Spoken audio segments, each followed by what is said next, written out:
Saudara mungkin pernah, mostly pernah ya pasti ya, berada di dalam kondisi di mana rasanya ada tekanan yang begitu besar. Nah ini bisa datang dari apa saja, ya, bisa dari masalah, bisa macam-macam.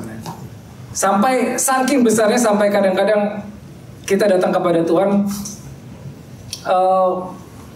maunya berdoa, tapi akhirnya kita datang ke hadapan Tuhan cuma bilang, Tuhan aku udah gak kuat. Ya, pernah mengalami? Ya, Tuhan saya udah gak kuat. Saking besarnya tekanan yang kita hadapi. Tentunya bisa macam-macam. Ya, rasanya udah mau nyerah aja, udah deh. Udah mau lari tapi nggak bisa lari, rasanya udah mungkin mau menghilang tapi nggak bisa. Begitu besar yang dihadapi. Ya, udah nggak kuat. Seakan-akan mungkin tekanan bertubi-tubi dari kiri kanan dan seterusnya. Nah ini yang dinamakan under pressure, faith under pressure. Nah, tapi pertanyaannya kenapa bisa jadi seperti itu?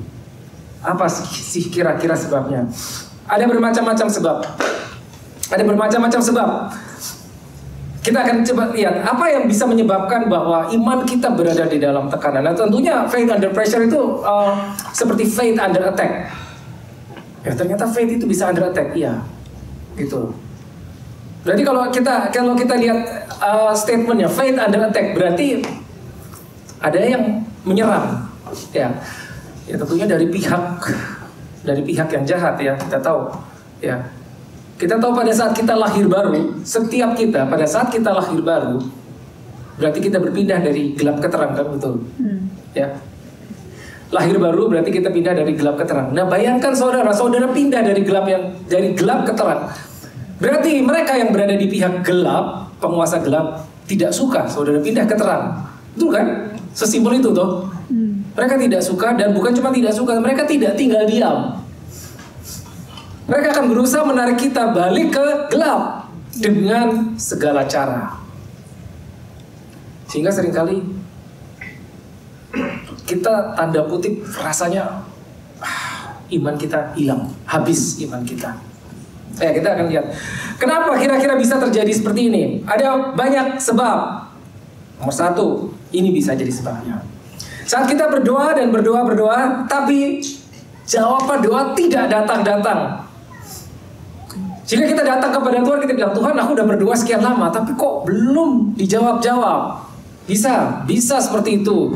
Atau jawabannya tidak sesuai dengan yang kita harapkan. Kita berdoa. Nah gini saudara, anehnya gini, manusia tuh gini. Seringkali kita datang kepada Tuhan, kita berdoa untuk sesuatu, tapi kita sudah punya agenda tersembunyi. Maksudnya begini saudara, Tuhan saya bingung nih, saya harus pilih A atau B. Pernah gitu saudara datang gitu kepada Tuhan. Itu membatasi Tuhan. Kenapa? Karena jangan-jangan pilihannya C. Tapi kita datang kepada Tuhan, yang mana yang saya harus pilih, karena kita bingung. Gitu loh. Sehingga begitu dijawab C, kita kecewa. Loh, kenapa C Tuhan? Bukankah saya datang kepadamu? Saya bertanya kalau nggak A yang B, tapi kenapa dijawab C? Ini bisa membuat kita kecewa. Dan faith kita menjadi tanda kutip dari di sini tiba-tiba anjlok. Ya, dari tinggi tiba-tiba anjlok. Lalu ini sebab lain. Sesuatu yang terjadi tentunya kepada kita atau orang yang kita kasih, sakit, penyakit kah, celaka mungkin, atau apapun juga.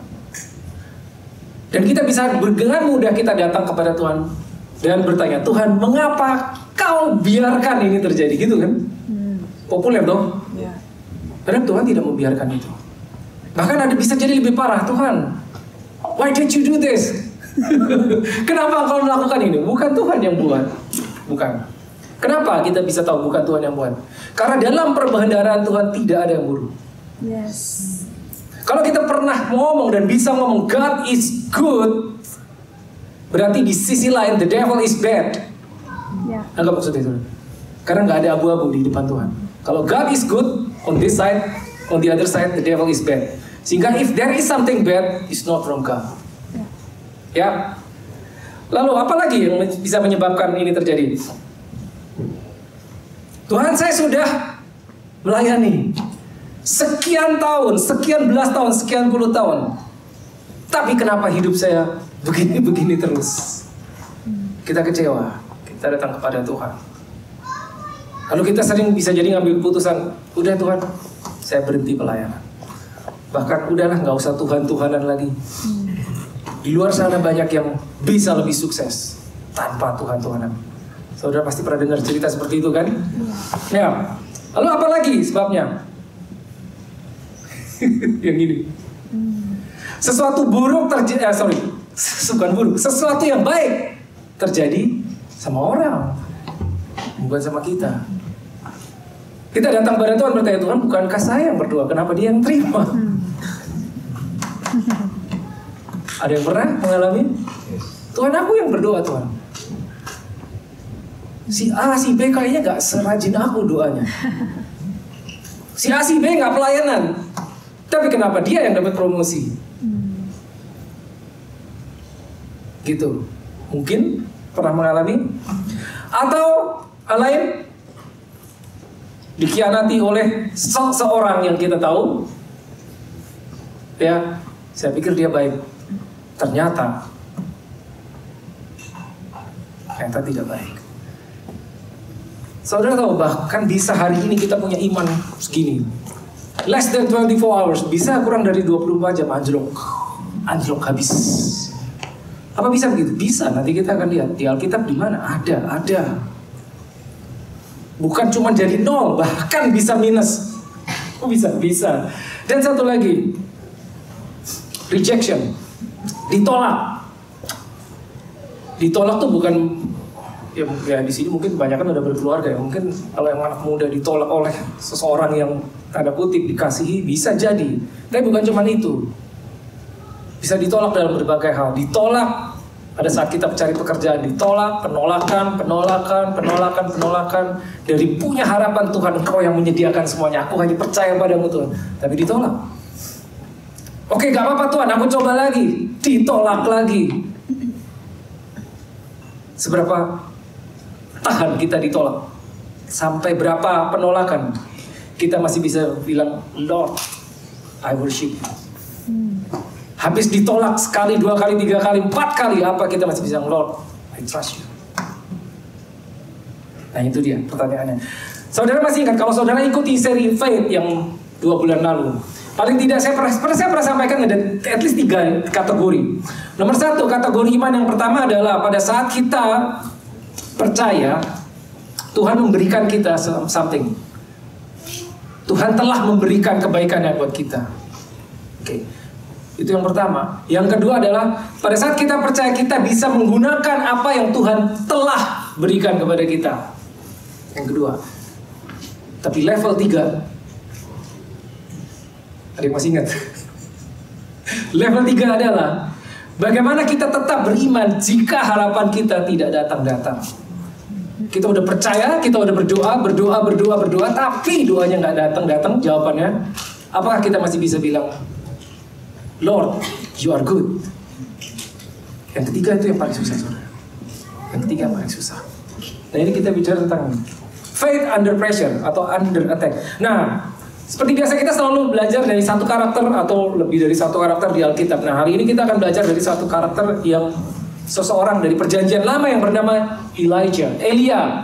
Nah, ini orang luar biasa. Nah, nama itu selalu berasosiasi dengan satu hal. Contoh, kalau saya sebut satu nama, misalkan Daud, mungkin langsung yang terpikir adalah Daud lawan Goliat, ya kan? Jadi nama itu selalu membawa asosiasi tertentu. Musa, misalkan Musa, langsung mungkin yang ada di benak kita adalah dia Laut Merah terbelah, seperti itu. Tapi ada satu orang yang akan kita pelajari hari ini, menarik sekali orang ini, namanya Elia. Kalau saudara dengar nama Elia, yang pertama muncul dalam benak saudara apa? Saya pernah nanya ini di grup anak-anak kecil. Amazingly, saya tanya satu nama, mereka bisa ingat kejadiannya di Alkitab. Yunus, mereka langsung ingat, Yunus pasti mereka mikirnya ikan dan seterusnya. Kalau Elia apa? Yes, apa? Gunung Karmel. Gunung Karmel. Yes, apa yang terjadi di Gunung Karmel? Ini orang luar biasa loh. Ini orang luar biasa. Kalau saudara baca di Perjanjian Lama, ini di perjanjian lama, itu salah satu orang yang luar biasa yang dipercayakan Tuhan untuk melakukan mujizat melalui tangannya atau melalui pelayanan adalah Musa, betul kan? Ya, tentunya yang paling mudah kita ingat adalah pada saat dia mengangkat tangan, tongkat, laut terbelah. Udah itu keren banget. Tapi sebelum itu kan udah ada 10 mujizat. Ya. Mesir dijungkir balikan gara-gara satu orang. Tapi ini orang ini juga luar biasa. Ya. Mungkin ini ya. Nah, ini dia. Nah, ini yang terjadi di Gunung Karmel. Kalau kita bicara Elia, dia tanda kutip, dia punya spesialisasi. Tentunya bukan cuma itu. Yaitu apa? Ini. Panggil api turun dari langit. Bayangin saudara.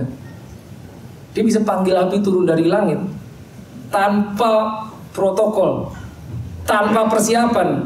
Dia bisa sambil duduk santai kipas-kipas api turun-turun. Kau dari mana? It's in your Bible. Nah, sebelum kita belajar tentang orang ini, karakter ini Elia, kita lihat dulu ya, seberapa hebat dia. Ini dia. Ini belum semua. Ini kira-kira mujizat yang pernah terjadi melalui pelayanan Elia. Saudara tahu bahwa pernah suatu saat dia menutup langit sehingga tidak terjadi hujan 3,5 tahun. 3,5 tahun gak hujan tuh kayak apa? Musim kering setahun aja udah parah banget. 3,5 tahun tidak hujan. Dan luar biasa pada saat dia menutup hujan, dia cuma ngomong gini di hadapan Tuhan, in whom I stand, there will be no dew, no rain. Tidak akan ada embun turun, bukan cuma hujan. Bukan cuma hujan, tidak akan ada embun, tidak akan ada hujan, kecuali kalau aku katakan. Oh, enak banget dia ngomong kayak gitu. Siapa? Istilahnya, who are you? Dia tidak bilang kecuali Tuhan yang ngomong. Enggak, kecuali aku ngomong.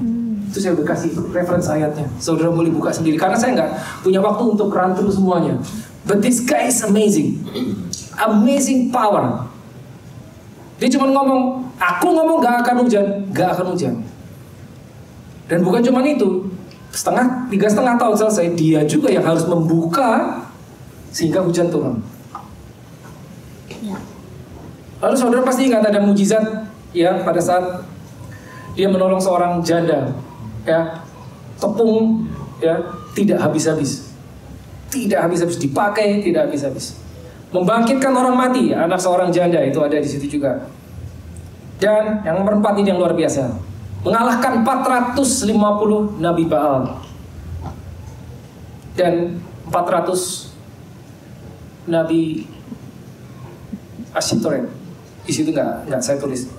450 at least itu yang paling terkenal. 450 Nabi Baal. Nah, kalau kita lihat gambar tadi pada saat dia memanggil api di Gunung Karmel, itu saat dia mengalahkan 450 Nabi Baal.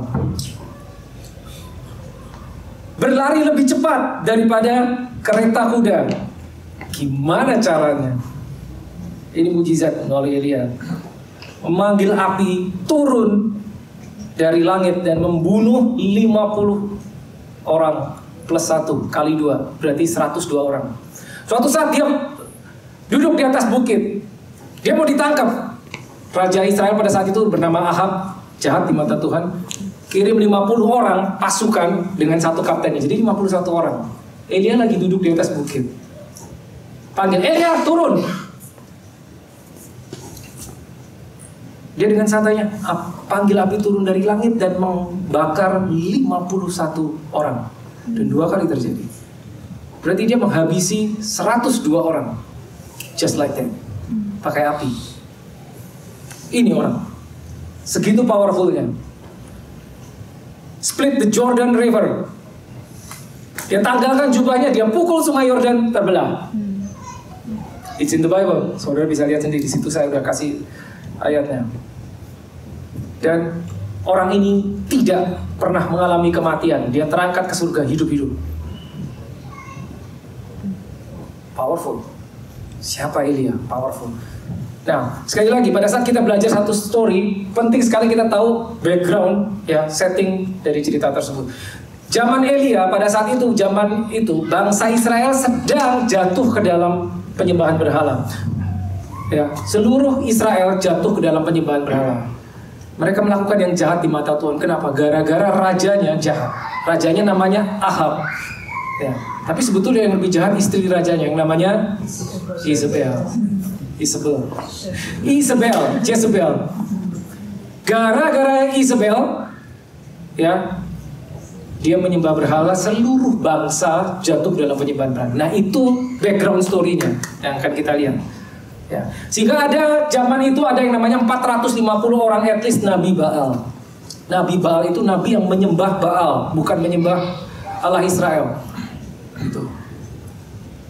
Nah, Elia melakukan sesuatu di Gunung Karmel. Yang ini tadi kita udah lihat gambarnya. Ya, ini. Dia bilang sama raja, saya ceritakan aja, saya nggak ada waktu untuk baca seluruh, tapi saya rasa saudara sudah tahu ya, bahwa seluruh Nabi Baal ke atas Gunung Karmel. Potong persembahan, taruh di atas mezbah, tapi tidak boleh dibakar api, tidak boleh diberi api. Allah yang menjawab dengan api, He's a real God. Udah cuma itu aja. Dia menantang 450 Nabi Baal. Ya, mereka diberi giliran duluan, persembahan dipotong, ditaruh di atas mezbah. Ya, mereka melakukan ritual dan tidak ada api turun dari pagi hingga petang. Begitu giliran Elia, kita tahu ceritanya. Ya, persembahan ditaruh di atas mezbah, dibasahin pakai air, diguyur air, dan dia menaikkan doa, api langsung turun, membakar habis semuanya. Dan setelah itu, dia berkata kepada seluruh bangsa Israel untuk membunuh 450 Nabi Baal. Jadi dia mengalahkan 450 orang, one single person, sehingga bangsa Israel dimenangkan kembali, ada revival gara-gara satu orang. Nah, ini singkat cerita seperti itu. Dah menang toh, menang melawan 450 orang. Habis itu apa yang terjadi? Ini yang terjadi. Nah, ini yang mau saya bacakan. Itu ada di 1 Raja-Raja 19 ayat 1 sampai 4. Ini setelah ini ya. Ya. Perhatikan baik-baik. Ini setelah kemenangan, setelah dia berhasil memanggil api dari langit, membakar habis, dan membunuh 450 Nabi Baal. Ini yang terjadi. Ya. Seperti biasa saya bacakan perlahan. Ketika Ahab memberitahukan kepada istrinya Isabel segala yang dilakukan Elia, perihal Elia membunuh semua nabi itu dengan pedang. Ayat 2. Look at that. Maka Isabel menyuruh seorang suruhan mengatakan kepada Elia, beginilah kiranya para Allah menghukum aku bahkan lebih daripada itu, jika besok kira-kira pada waktu ini aku tidak membuat nyawamu sama seperti nyawa salah seorang dari mereka itu. Maksudnya adalah apa? Besok kamu mati juga. Diancam. Gitu kira-kira. Ayat 3. Maka takutlah dia. Nah, ini aneh. Lalu bangkit dan pergi menyelamatkan nyawanya, melarikan diri. Dan setelah sampai ke Beersheba, yang termasuk wilayah Yehuda, ia meninggalkan bujangnya di sana, tetapi ia sendiri masuk ke padang gurun sehari perjalanan jauhnya, lalu duduk di bawah sebuah pohon arang. Perhatikan yang warna putih. Kemudian ia ingin mati, katanya, cukuplah itu sekarang ya Tuhan, ambillah nyawaku, sebab aku ini tidak lebih baik daripada nenek moyangku. Nah, perhatikan baik-baik saudara. Ini yang akan kita pelajari. Ayat 2. Kita tahu ya, setelah dia mengalami kemenangan, lalu Isabel mengancam dia. Gimana cara mengancamnya? Watch this. Menyuruh seorang suruhan, dan mengatakan kepada Elia, besok kamu mati juga. Pikirkan begini baiknya. Kalau si Isabel benar-benar ingin membunuh Elia, dia akan mengirimkan seorang prajurit dengan pedang, dengan tombak. Itu tuh. Tapi bukan itu. Isabel cuma mengirimkan seorang suruhan untuk ngomong doang. Istilahnya Isabel gini nih, itu Elia di sana, kamu datang ke sana, tolong ancam dia, ngomong begini, besok kamu mati. Dah. Kalau dia benar-benar ingin bunuh, dia akan panggil prajurit yang paling gagah perkasa, bunuh Elia.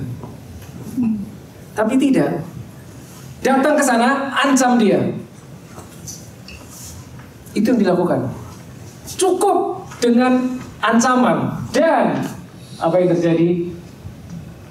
Orang yang baru saja mengalahkan 450 nabi takut dan melarikan diri. Loh, imannya dari sini langsung jebret jatuh, nol, mungkin minus, lari. gara-gara diancam seorang wanita. Kok bisa gitu? Kok bisa gini? Ini kenapa? Ini aneh. Ini loh, lihat nih. Satu orang dia mengalahkan sekian ratus, tapi diancam satu orang. Cuma diancam loh. Yang datang bukan prajurit, suruhan doang. Besok kamu mati juga. Lalu dia melarikan diri. Larinya nggak tanggung-tanggung. Bukan cuma itu. Dia lari sampai dia ingin udahlah nyerah aja, udah nggak kuat. Ia ingin mati. Tadi mau dibunuh, diancam besok kamu mati, dia lari supaya nggak mati, udah dalam pelarian, pengen mati. Nah, kan itu, bener kan?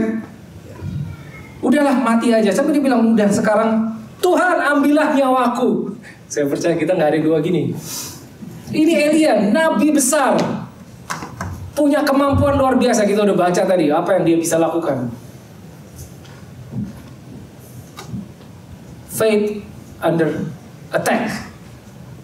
Kemana imannya? Kenapa tiba-tiba hilang? Kok bisa gitu?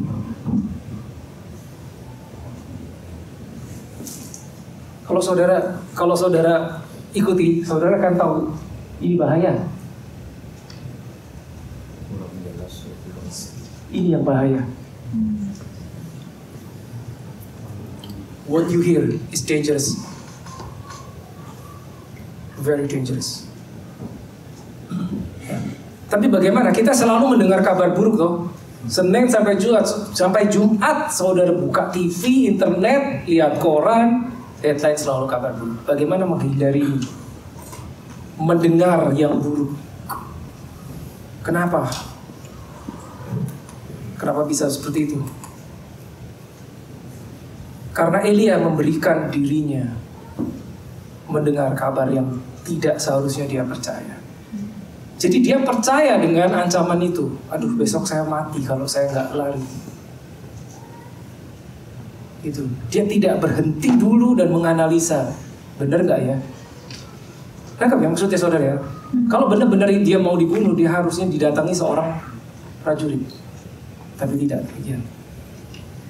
Sampai jatuh, imannya jatuh. The problem is this. Ini yang bahaya saudara. Begitu iman kita jatuh, itu naikinnya susah banget. Kalau udah sampai jatuh. Jadi jangan sampai anjlok ke bawah. Kalau udah di bawah itu membawa ke atasnya susah banget. Nah, kita lanjut ke ayat 14. Ya. Tuhan muncul. Lalu dia bicara sama Tuhan gini.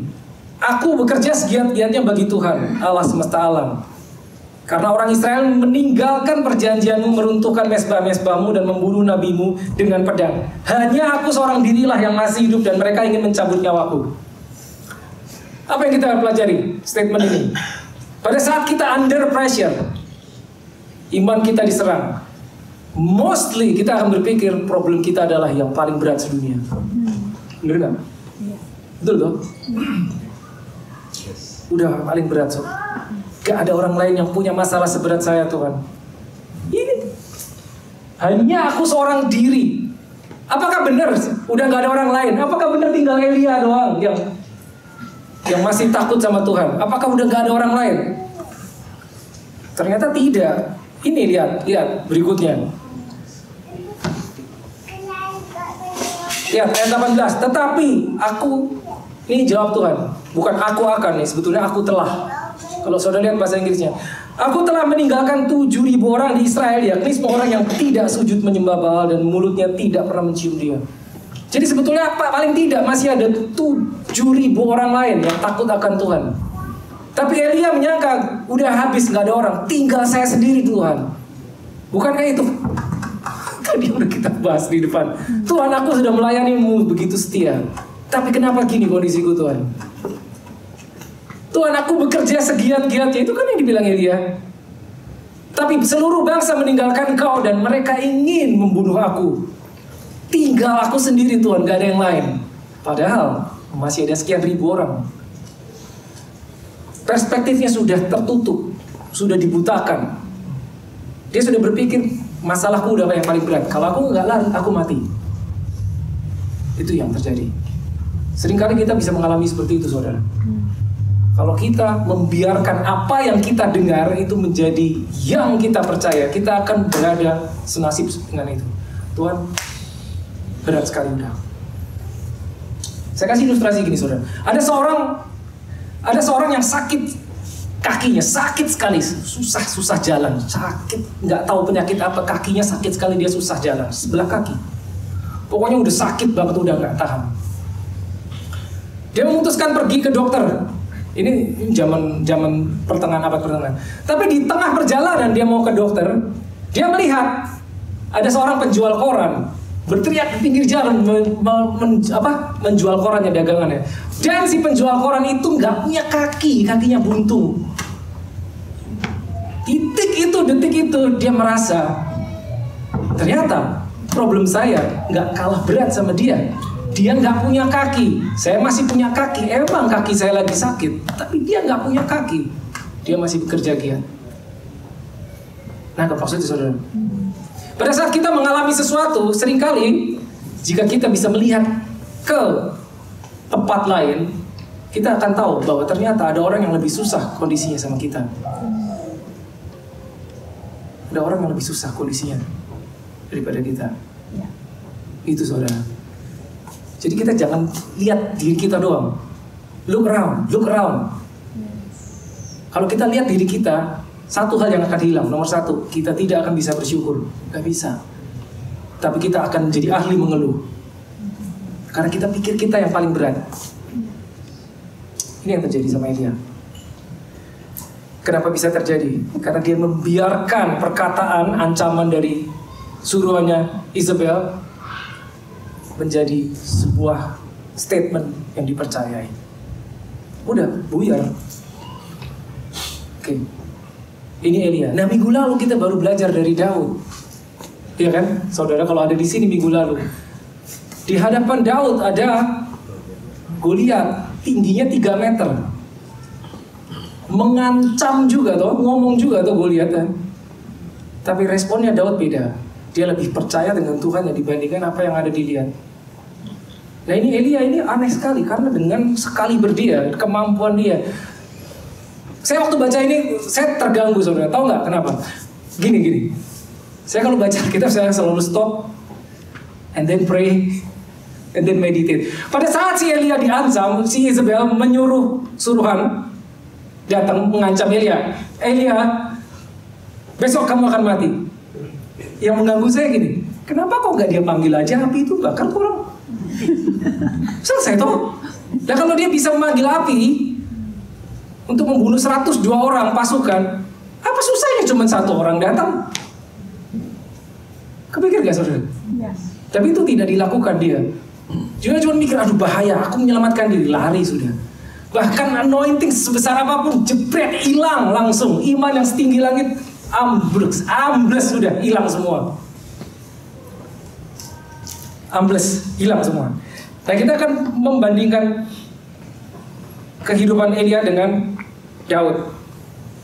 Minggu lalu kita belajar tentang Daud, tapi ada satu hal lagi yang kita bahas minggu lalu. Daud juga pernah mengalami tekanan yang luar biasa. Bukan saat dia berhadapan dengan Goliat, bukan. Pada saat dia berhadapan dengan Goliat, kita tidak pernah membaca di Alkitab, kita melihat, kita cerita statement yang berkata Daud takut. Gak pernah dong, gak ada. Dia berani, dia maju mendatangi raksasa. Tapi suatu saat pernah terjadi demikian. Daud dengan pasukannya pulang ke kotanya dan dia mendapati kotanya habis terbakar. Jadi saat dia pergi, ya, dia pulang dengan pasukannya, dia mendapati kotanya habis dibakar dan anak istrinya diculik. Semua ditawan, dibawa lari oleh musuh. Ini yang terjadi. Apa kata kita? Lihat. This is amazing. Ketika Daud dan orangnya sampai ke kota itu, tampaklah kota itu terbakar habis. Dan istri mereka serta anak mereka yang laki dan perempuan ditawan. Nah ini ayat 4. Lalu Kita mau tahu seberapa parahnya. Lalu menangislah Daud dan rakyat yang bersama-sama dengan dia itu dengan nyaring, sampai mereka tidak kuat lagi menangis. Saudara pernah nangis sampai nggak kuat nangis lagi? Kayak apa nangisnya? Menangislah mereka sampai tidak kuat menangis lagi. They wept and wept until they couldn't weep anymore. Parah banget. Ini yang terjadi. Ayat 5, juga kedua istri Daud ditawan, yakni Ahinoam perempuan Israel dan Abigail bekas istri Nabal orang Karmel itu. Tapi belum sampai situ, masih lebih parah lagi. 6. Dan Daud sangat terjepit. Di dalam terjemahan bahasa Inggrisnya bagus ditulis greatly distressed. Kenapa? Karena rakyat mengatakan hendak melempari dia dengan batu. Seluruh rakyat itu telah pedih hati masing-masing karena anaknya laki-laki dan perempuan. Dia pulang, kotanya dibakar, keluarganya diculik, plus dia mau dilempari batu oleh orang-orangnya sendiri. Ini Daud. Bayangin. Selalu gini, bayangkan saudara berada di posisi itu. Bukan mau dilempari batu sama musuh, enggak, dilempari batu sama orangnya sendiri. Kenapa? Mereka menyalahkan Daud, makanya mau dilempari batu. Apa yang dilakukan Daud? Pergi, kejar musuh. Enggak. Melarikan diri, enggak. Komplain sama Tuhan, enggak. Tidak, dia menangis di hadapan Tuhan, dia. Tapi apa yang dilakukan dia? Kalimat berikut. Tetapi Daud menguatkan kepercayaannya kepada Tuhan Allahnya. Ini bedanya. Ini tidak dilakukan Elia. Pada saat Elia didatangi seorang suruhan, mungkin kurir, cuma ngasih surat. Nih, surat dari Isabel. Buka, waduh besok kamu mau dibunuh. Dia langsung lari. Dia tidak stop and pray. No. Dia tidak diam, duduk, bertanya, Tuhan, what should I do? Gak, stop. Dia langsung lari. Menyelamatkan dirinya. Tuhan baru saja menyelamatkan seluruh bangsa Israel di depan matanya dia. Pada saat dia terancam, dia menyelamatkan dirinya. Dia lupa bahwa Tuhan bisa menyelamatkan seluruh bangsa, sehingga dia harus menyelamatkan dirinya. Aneh betul. Tapi ini bisa terjadi, saudara. Ini bedanya Daud dengan Elia. Lanjut, ayat 7. Lalu Daud memberi perintah kepada Imam Abiatar bin Ahimelek, bawalah efod itu kepadamu. Saudara tahu efod itu apa? Efod itu baju imam. Jadi pada saat itu imam, itu kan kita tahu ya, zaman itu ritual. Orang mau bertemu sama Tuhan, imam dia harus pakai baju efod. Jadi ini bicara tentang apa? Daud mencari the presence of God. Bawa efod itu. Bawa hadirat Tuhan. Maka Abiatar imam itu membawa efod itu kepada Daud. Kemudian, nah ini yang luar biasa, 8. Bertanyalah Daud kepada Tuhan, haruskah aku mengejar gerombolan itu? Akan dapatkah mereka kususul? Dan ia berfirman padanya, kejarlah, sebab sesungguhnya engkau akan dapat menyusul mereka dan melepaskan para tawanan. Daud gak langsung kejar. Dia punya sekian ratus pasukan. Dia gak langsung kejar. Stop, bertanya kepada Tuhan, mencari hadirat Tuhan. Itu bedanya. Pada saat iman under attack, faith under pressure. Ini serius sekali kan kondisinya, saudara udah tahu. Mereka menangis sampai tidak kuat lagi menangis. Tapi dia tidak langsung mengambil tindakan. Dia cari wajah Tuhan. Dia berdoa. Saya nggak tahu kondisi saudara masing-masing seperti apa. Setiap kita punya problem. Saya punya masalah saat ini. Right here, right now, at this moment. Saya menghadapi sesuatu yang besar yang belum pernah saya hadapi. Sungguh berat. Saya punya sekian banyak alasan untuk menghilang. It's not easy. Beberapa saudara sudah tahu.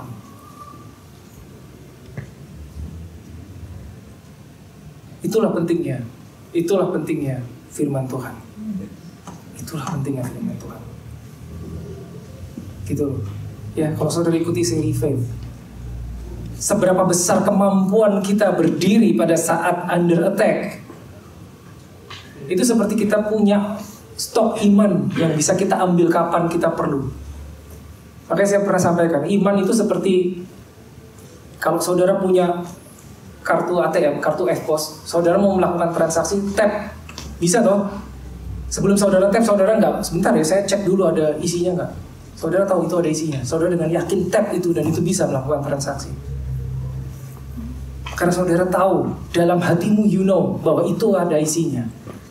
Tapi kalau saudara nggak yakin, saudara tap, kemungkinannya dua, bisa atau decline, transaction decline, not enough fund, dana tidak cukup, transaksi ditolak.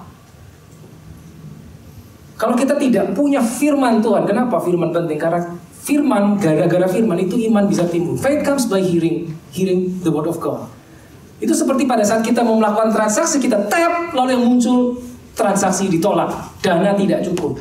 Karena di dalam depositorinya, di dalam hati kita, stok iman yang gak cukup. Sehingga pada saat mau dipakai, gak ada.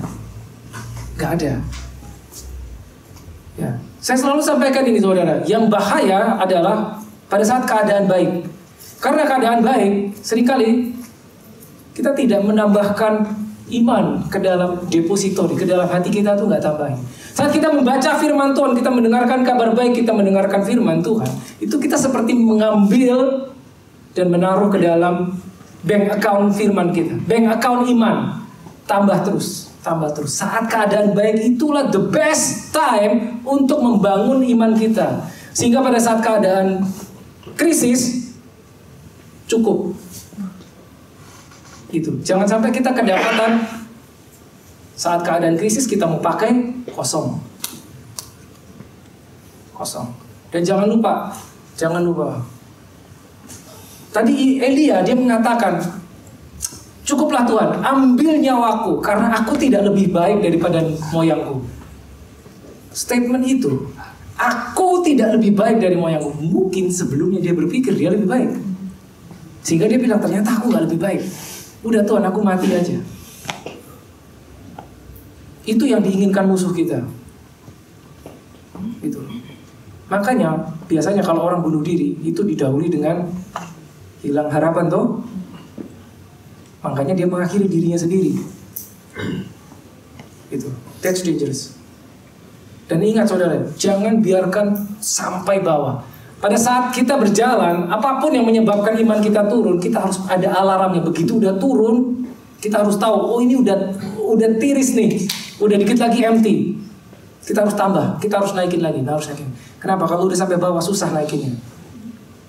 Dalam perjalanan kita sama Tuhan itu tidak ada stagnan, sebetulnya tidak ada stagnan. Yang sering disebut stagnan itu begini, stuck gitu loh.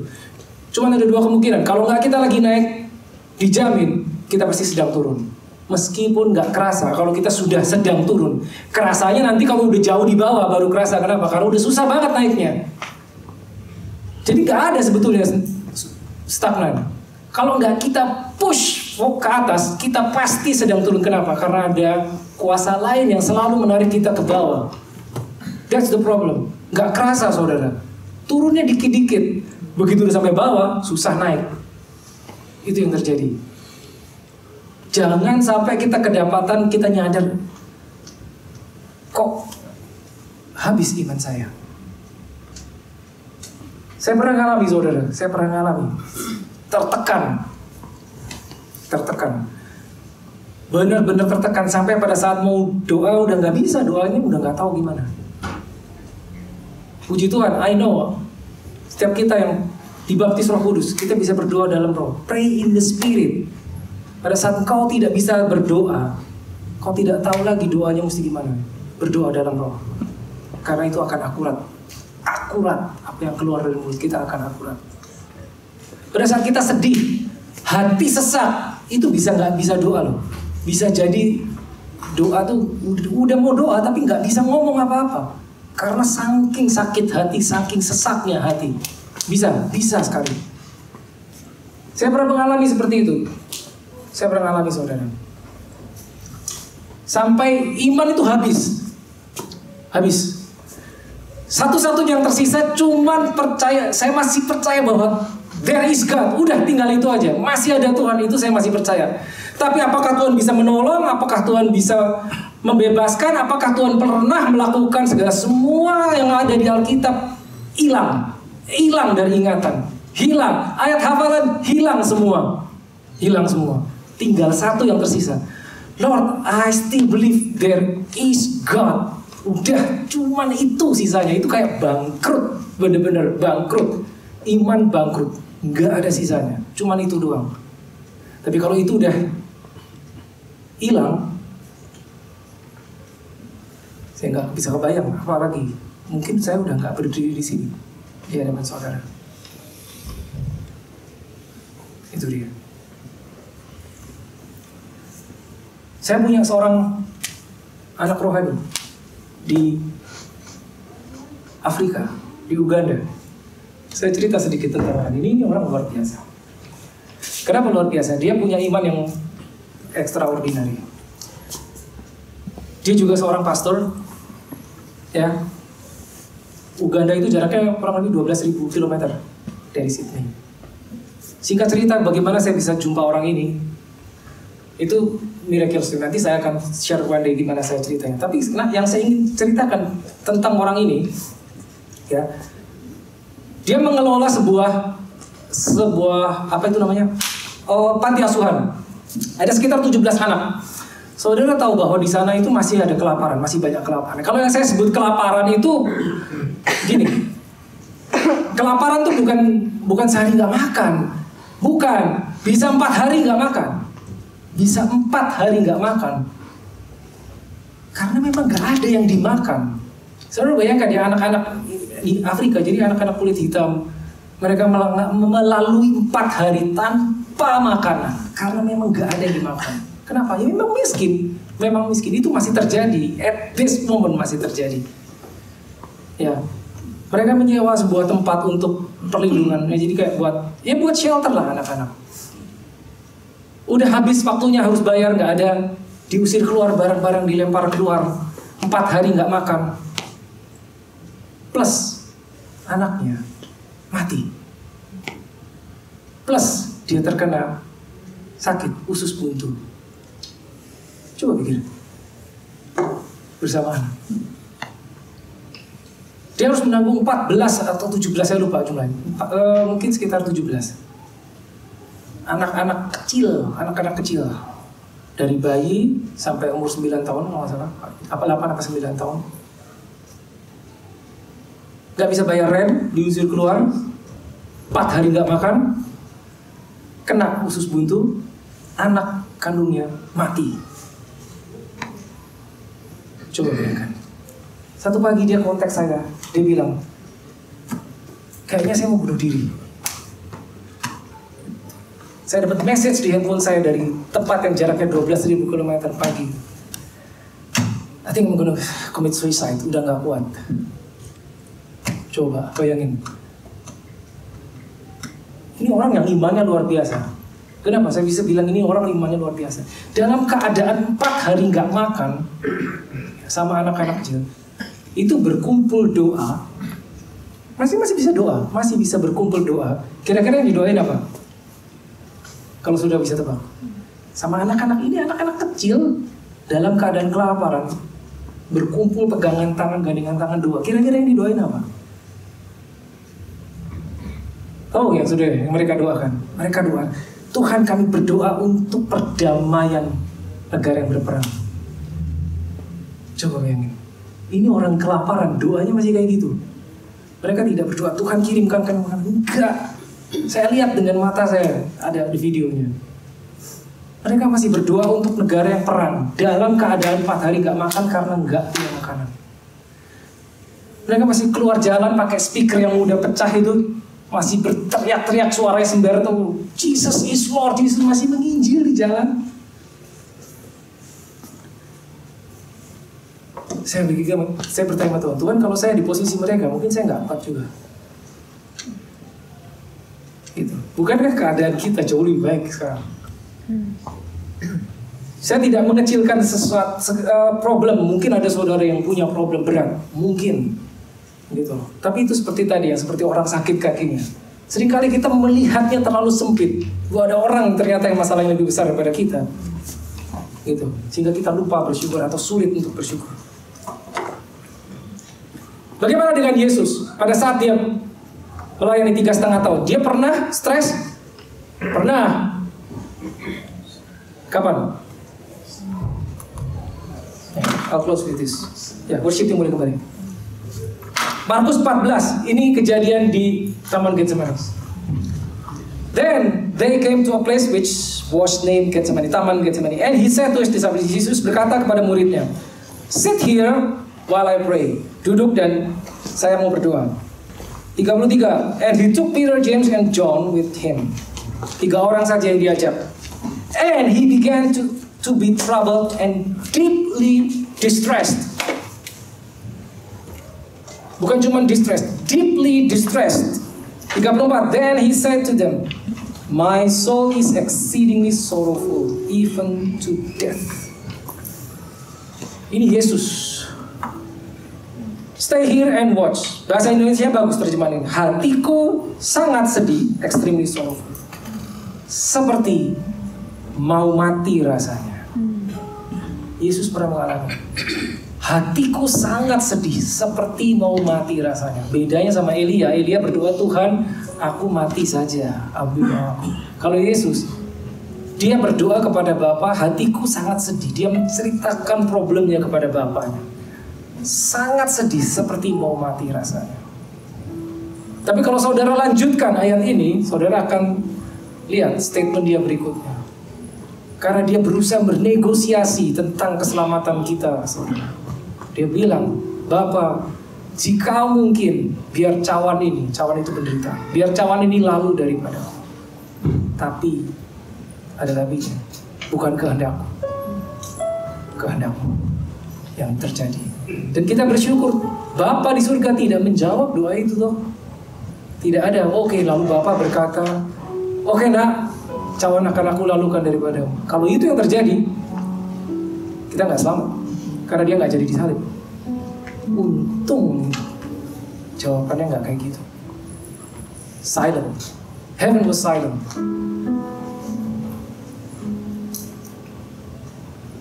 Dia sedang mengalami hal yang sangat berat. Dia berdoa dan dia tidak memaksakan kehendaknya. Dia tetap tahu, walaupun dia nggak kuat secara manusia, secara fisik dia nggak kuat, jiwanya tertekan, tapi dia masih berdoa, Bapa, biar kehendakmu jadi bukan kehendakku. That's amazing. Apapun yang kita hadapi sekarang, saudara,